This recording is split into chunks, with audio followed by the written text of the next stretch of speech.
Hallelujah. Hallelujah. Praise the Lord. Hallelujah. Ang pinakamataas na pagpupurit, pagsamba ay sa ating pinakamamahal na Panginoong Jesus po lamang at dobleng paggalang sa ating beloved pastor, Evangelist Bilda Estrada Almeda. Pag-alala po sa mga turo at aral ng ating beloved assistant pastor, Lina C. Almeda, at pagbati din po sa kanilang mga beloved children. At bumabati din po ako ng mapagpalang hapon sa lahat po ng nangunguna dito sa gawain po sa dako ng Concepcion Tarlac. Hallelujah. Hallelujah. Ako po ay nasharean 1985 po sa dako ng Q-Mart na nung sinasharean nga po ako pag umuwi ako sa aming bahay is inaaway po ako ng beloved husband ko. Kasi ang katwiran niya is kinasal kami sa Katoliko, so mag-iiba daw po ako ng religion. Hanggang to the point po na gusto na niya akong hiwalayan. Dahil nga po mag-iiba daw po ako ng pananampalataya. Pero salamat po sa ginamit ng mahal na Panginoon na nag-share sa akin na sabi niya, walang imposible sa mahal na Panginoon, mag-ayuno ka.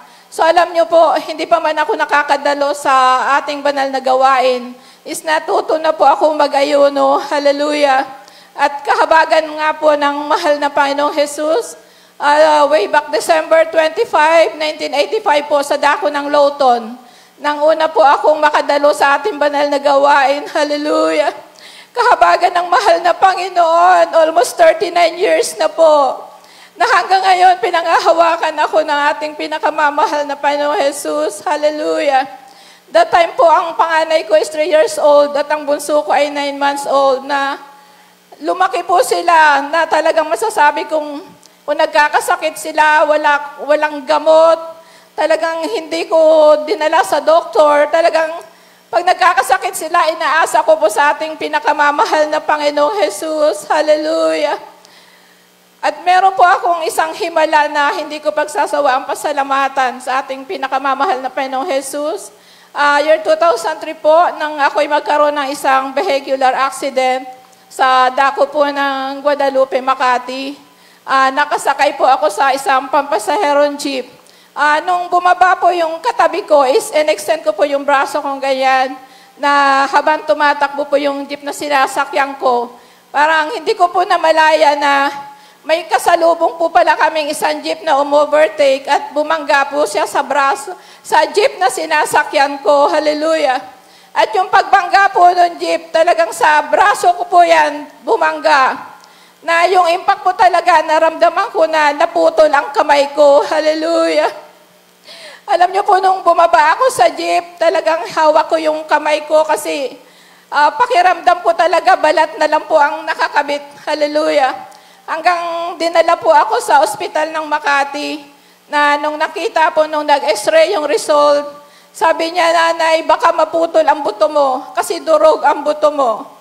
Ang naging damage po ng kamay ko is bali po dito sa may siko ko, lumusot po yung buto dyan, nagkaroon ng sugat. 3 putol po yan dito sa braso ko, plus dito sa may balikat ko, may putol na buto. Hallelujah. At nung nakita nga po ng doktor yung result ng x-ray, ang sabi niya, immediate operation. Hallelujah. Pero sabi ko sa mga loved ones ko na nasa ospital, hindi ako magpapa-opera kasi totoo ang Diyos na pinaglilingkuran ko. Hallelujah. Hanggang nag-decide po kami na lumipat ng orthopedic hospital. And ganun din po ang result at ganun din po ang sabi, operasyon. Bali, Thursday po nangyari yung aksidente, pinababalik po ako ng Monday para ayusin po yung operasyon ko. Hallelujah. Pero ang ginawa lang po sa orthopedic hospital is nilinis po yung sugat sa may siko ko and kinas po yung kamay ko, nilagyan ng semento. Hallelujah. Pero instead po na bumalik ng hospital, niyaya ko pang beloved husband ko sa pastoral house natin sa Novaliches at nagpalehans po ako. Hallelujah. Alam niyo po ang himala ng mahal na Panginoon sa naging damage po ng kamay ko. Talagang wala po akong ininom kahit single drop man yan ng gamot, mga pain reliever. Pero tunay na mapaghimala ang mahal na Panginoon. Nakasemento ang kamay ko, wala ako sakit. Hallelujah. Praise the Lord. Nakasemento yan, nakalaylay sa gilid ng kama, nakakatulog ako ng maayos, walang sakit. Hallelujah. Hanggang after 1 month po, na nag-decide akong pumunta sa isang pastoral fasting houses natin. Balihin natin po ako ng Monday doon. Hallelujah. At doon po nila tinanggal yung semento ng kamay ko.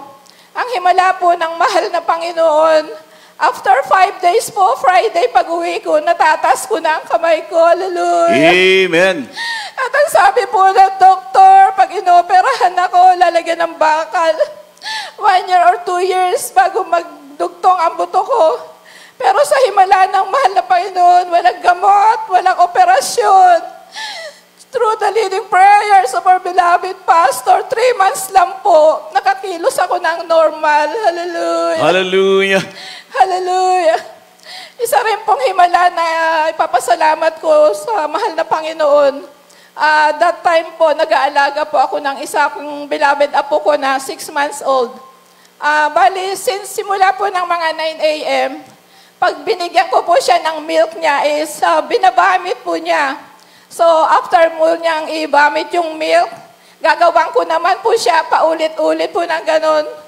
Hanggang pagdating po ng alas 4 ng hapon, yung huling bamit po ng apo ko, talagang hawak ko po siya, hindi na po siya gumagalaw kahit anong gawin ko. Talaga, nawala na po ng buhay yung apo ko. Hallelujah. Alam niyo po yung bahay namin sa Makati, wala pang 5 minutes, nasa ospital ng Makati na ako. Hallelujah. Pero that time, hindi ko naisip ang doktor, hindi ko naisip ang ospital.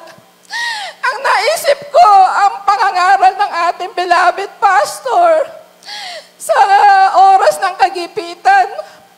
Wala tayong ibang tatawagan, kundi ang ating pinakamamahal na Panginoong Jesus. Hallelujah. Alam niyo po, hawak-hawak ko yung apo ko. Umiyak ako sa mahal na Panginoon. Walang imposible sa'yo. Kaya mong ibalik ang buhay ng apo ko. Nagsisi po ako, tapos nireview ko siya, kinas out ko. 3 beses, demons of death, cast out in Jesus' name.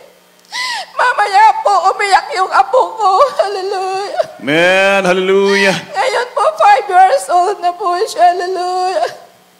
Isa rin pong himala sa isang beloved apo ko. Pagwa 1 year old po siya, nung nagising po yung beloved manugang ko na hindi po niya makita yung baby, na yung pala nadaganan po ng kuya niya na magpo 4 years old. So, bali, hindi po nila alam kung ilang oras na po nadaganan yung baby na nung kinarga po niya, hindi na rin po gumagalaw, na wala na rin po ng buhay kahit anong gawin niya. Hallelujah. Ang ginawa ng beloved manugang ko, tinawag yung anak ko. Sabi niya, Daddy, si R, hallelujah. Ang ginawa ng beloved anak ko, binuhat po niya yung baby. Tumalon siya 3 beses. Hallelujah, praise the Lord. Umiyak po yung bata. Hallelujah. Praise the Lord. Nabuhay po uli. Hallelujah. Kaya tunay, walang kalugihan ng paglilingkod sa ating pinakamamahal na Panginoong Jesus. For almost 39 years, wala pong natatandaan na hindi pinakinggan ng mahal na Panginoon ng bawat panalangin ko. Hallelujah. Isa rin pong himala sa aking beloved son. That time is 10 years old po siya, nakatapak po siya ng pako. Bali na namaga po yan pagdating ng hapon. Nung nag-overnight po kami sa dako ng Marikina, papunta pa lang halos hindi po siya makapagsapatos. Pero nung umuwi po kami, after pong nailehans is, nakapaglakad na po siya. Hallelujah.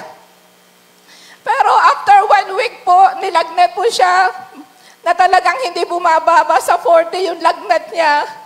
To the point po na mga alas 12 ng hating gabi, sabi niya, Mama, namamanhid na ang mukha ko, namamanhid na ang kamay ko. Hallelujah.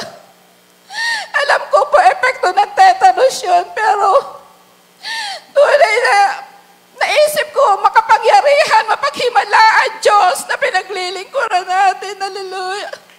Sabi ko sa anak ko, di ba sabi ko mula bata, sa mahal na Panginoon tayo umaasa, nagpuri po kami and nilay hands ko siya.